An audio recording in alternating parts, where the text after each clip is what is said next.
The discovery of Eris. Before Pluto's demotion, our understanding of planets seemed pretty clear-cut. That is, until astronomer Mike Brown and his team discovered Eris in 2005. Eris is a dwarf planet located in the farthest reaches of our solar system, and it's about the same size, if not slightly larger than Pluto. This discovery immediately raised a lot of eyebrows and sparked a major question. If Pluto is a planet, then should Eris be one too? Eris is part of a group of objects called the trans-Neptunian objects, which are located beyond Neptune. Pluto is also part of this group, but it had always been the only one that was classified as a planet. The discovery of Eris, however, threw a wrench in that classification.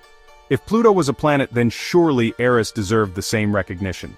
But the problem was that there were many other objects in the same region of space, similar to both Pluto and Eris, and it didn't seem reasonable to call them all planets. This revelation led the IAU to reassess how they defined a planet.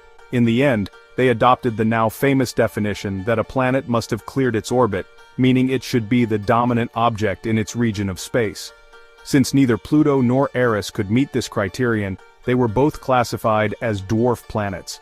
The discovery of Eris, in many ways, forced the scientific community to reconsider the very idea of what it meant to be a planet, and Pluto became the unfortunate casualty of that reconsideration.